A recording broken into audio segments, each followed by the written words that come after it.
લે લે લે એલા કાપ કાપ કાપ. હેલો દોસ્તો, આજ ભાઈ કે હું ગામમાં જાઉં છું, આવવું હોય તો હાલ. મેં કીધું ભલા માણા આમાં થોડું પૂછવાનું હોય. ઝટપટ ફટાફટ પૂગી ગયા ગામમાં. ભાઈ તું ગમે એટલી કોશિશ કરી લે, પતંગ આવી નહીં શકે. પણ આ કે નહીં, પતંગ તો આ જ ઉડાડ્યું. નાના છોકરાઓનું તો ઠીક, ઉત્તરાયણના 15 દિવસ પહેલા મારા ભાઈબંધ પર પતંગ ચગાવવા માંડી જાય. પણ આમાં ફાયદો આપણો પણ છે. બોલાવી લીધો જોશીને અને કીધું હાલ રીલ બનાવ. આમાં રીલ તો નહીં, બધા BTS. બાપા મને મારું પતંગ લઈ દેવાય. ફૂલ પવન હોય ને તો ઢીલા ઢીલ મૂકીને કાપી લેવાની, અને વધારે અને ધીમા પવન હોય ને તો ખેંચીને કાપી લેવાની.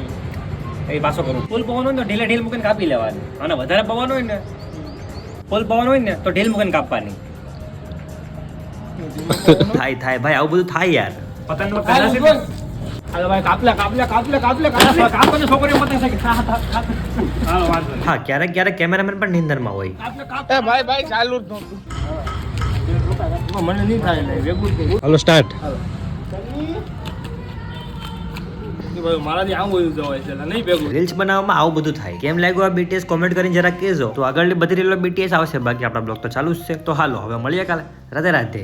ભાઈનો ગીત પર જરાક સાંભળતા જજો. સૈયાળ જો તો વજના નહીં હે સંગરા ચાંગેરા વાહે સૈયાળ